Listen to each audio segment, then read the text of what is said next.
plusieurs histoires, plusieurs anecdotes de nos quartiers. Il y a certaines personnes qui se sont retrouvées à vendre des terrains à plusieurs autres, tout simplement parce qu'elles étaient les premières personnes arrivées à un endroit. Dès que tu es la première personne arrivée sur une terre, obligatoirement tu deviens possesseur. Obligatoirement. Et donc, quand Dieu nous demande de dépenser certaines personnes, c'est pour que l'année en réalité t'appartienne. Et c'est toi qui commences par distribuer aux gens. Quand tu as besoin de quoi, voici. Dis-moi Amen. Amen. Ce sera ton partage au nom de Jésus. Amen. Mais sauf que, comme c'est la nuit de la connexion divine. La nuit de la connexion divine. Oh. Ça veut dire que si la connexion est ratée, tu ne peux pas imiter les rois magiciens. La nuit de la connexion divine. Donc, si tu es connecté, là tu peux imiter les magiciens. Si la connexion rate, tu veux nous démalader, je vais donner le plaisir de te dire ça. Si la connexion rate, en fait, je vais juste lire les 2 premiers versets. La version du second dit ceci: Jésus étant né à Bethléem, il est né à Bethléem, en Judée, au temps du roi Hérode. Voici les mages, on les présente. Voici les mages d'Orient arrivèrent à Jérusalem. Le 2e verset dit ceci: et ils dirent, où est le roi des Juifs? My God, pour une première fois, quelqu'un est roi. C'est au-delà de l'intelligence, à un moment donné. On est prince pour devenir roi. Mais pour une fois, on est roi. La suite, il dit ceci: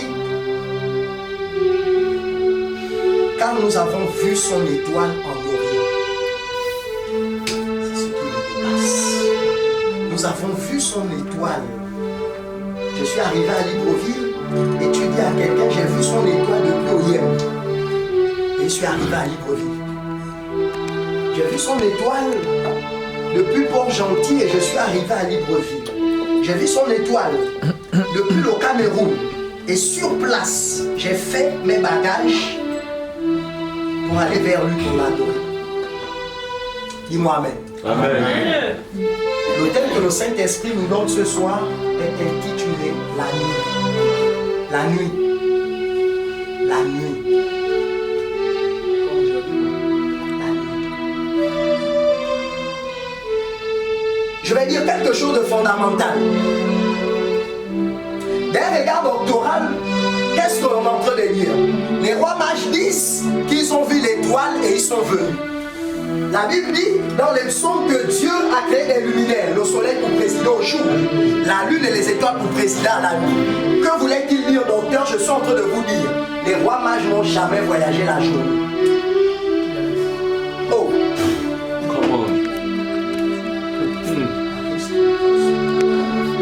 Écoutez, les rois mages n'ont jamais voyagé la journée parce que c'était l'étoile qui conditionnait leur déplacement. Je suis en train de dire quoi à quelqu'un? Il est peut-être sûr que tu as prié la journée, mais je viens te dire que ta prière n'a pas compté parce que pour les rois mages, pour arriver vers l'enfant Jésus, continue à jouer l'homme de Dieu. Regardez, pour que les rois mages arrivent à Jérusalem, ils ne se déplaçaient que la nuit parce qu'il n'y a pas d'étoile la journée.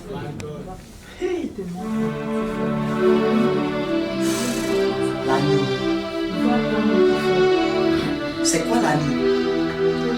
La nuit désigne, dans le monde de l'esprit, un temps où les dominations se rencontrent. Premièrement, la nuit est un temps où les dominations se rencontrent pour dire ce qu'ils doivent accomplir la journée. Autrement dit, la nuit est un temps réservé aux esprits afin de pouvoir posséder les corps la journée.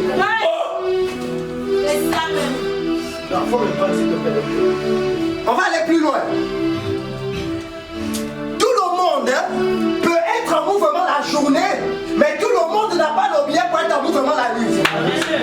Sauf que ce que je suis en train de dire, peuple de Dieu, c'est que pour être en mouvement la journée, il te faut avoir c'est la nuit. Écoutez-moi très bien, je suis de l'Angoulier. Chez moi,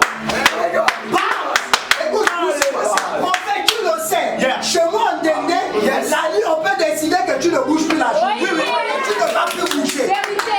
Écoutez-moi très bien. Les rois mages avaient compris quelque chose. Tout mouvement, la journée est marqué 0 dans le monde spirituel. My God, dis ça, docteur. Tout mouvement, la journée est marquée 0 dans le monde spirituel. Je vais voyager avec le nom lui. Écoutez-moi très bien.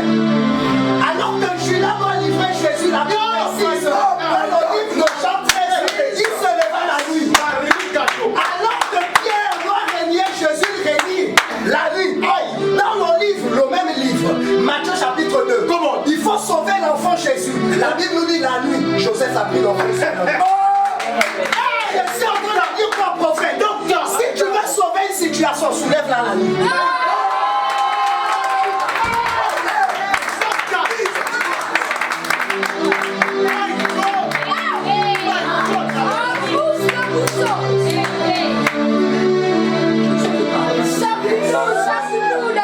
Je suis en train de dire, tu as soulevé des situations au temps qui n'étaient pas. Écoutez, la Bible dit, il faut l'évoquer au temps favorable. Le temps favorable, c'est la nuit. Oh, combien le monde de la sorcellerie nous enseigne. On te dit, lorsque Dieu t'ouvre le monde de l'esprit, un vieillard qui est dans une maison en tôle, la nuit, c'est lui qui est roi. Il a compris que la maison en tôle, la journée, écoutez, tout ce qui est jour est limité par la matière. Or, toute matière, par définition, est limitée dans le temps et dans l'espace. On va te dire une maison, par exemple, en planche ou en demi-mur, elle est là pour 25 ans. Et là, les vieux dans le monde de la sorcellerie ont compris. La Bible dit dans 2 Timothée, chapitre 3, les versets 7, toute l'écriture est inspirée de Dieu, utile pour enseigner, pour instruire. Et là, je vais aller en philosophie. Et là, là-bas, c'est l'auteur de l'existentialisme et de l'humanisme, Jean-Paul Sartre. Il va dire quelque chose de fondamental. En tant que spirituel, il va dire l'essence précède l'existence. C'est fort. L'essence, c'est le monde spirituel. Comment? Ça veut dire qu'il vient avant l'existence, c'est ce qu'on peut toucher. Donc il est en train de dire, tu peux ne plus toucher ça si l'essence décide que ça n'existe plus. Écoutez, la nuit, la seule fois où Jésus va parler du Saint-Esprit, c'est une nuit. La chambre haute n'a jamais existé la journée. Écoute-moi très bien. La Bible est dans le livre de Jean, au chapitre 13, au chapitre 17. Ça a été écrit la nuit. Pourquoi Jésus n'a jamais parlé du Saint-Esprit la journée? Parce que le Saint-Esprit, my God, il est dans Actes chapitre 1, le verset 8, comment recevoir une puissance. Aucune domination ne peut être distribuée la journée.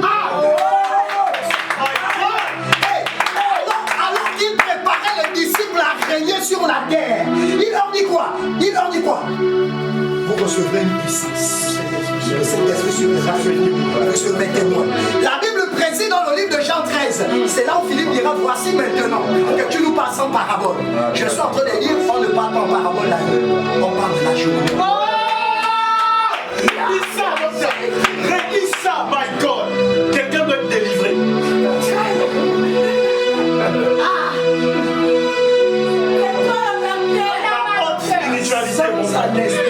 La nuit. La haute spiritualité. On a envie d'avoir mal.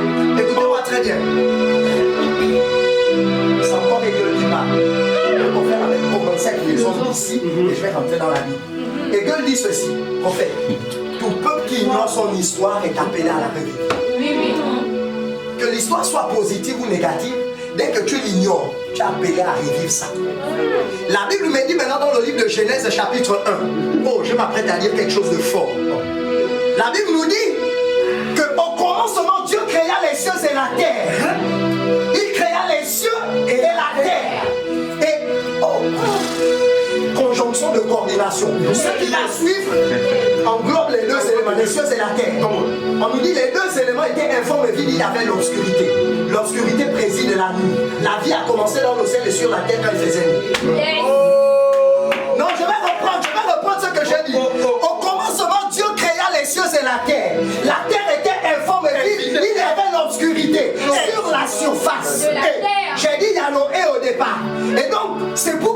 cieux, on ne trouve pas le corps physique, on trouve les esprits. Tout simplement parce que là-bas, le jour n'est jamais arrivé. C'est la nourriture solide. Ils vont manger ça sans anesthésie. Écoutez-moi très bien. Lorsque Adam et Ève ont perdu le pouvoir, ils ont revêtu le corps là. Jesus Christ. Le corps corrompu par le péché. Ils ont revêtu le corps corrompu. Et Jésus est clair. Il leur dit, vous êtes avantageux que je m'en aille. Pour que le Saint-Esprit descende sur vous. Qu'est-ce qu'il était en train de dire, l'évangéliste? Il était en train de dire que si l'œuvre de la croix s'arrêtait à la résurrection et il ne connaissait pas l'ascension, l'œuvre de la croix était nulle et sans effet. Parce que la finalité de l'œuvre de la croix, c'était de créer une communauté des esprits sur la terre. Oh, regardez, je pense que c'est l'évangéliste qui l'a dit. En grec, le mot étoile, c'est astère. Ce qui appelait en français les astres. Sauf que la Bible me dit par la bouche de deux prophètes, Ézéchiel et Ésaïe, en parlant de l'accusateur, il dit tu étais un astre brillant. Et tu habitais où? En Éden. Oh! Parlant du diable, C'est un astre brillant. Lucifer, il dit tu étais un astre, une étoile. Et tu habitais où? En Éden. Hey, écoute bien ce que Jésus va faire.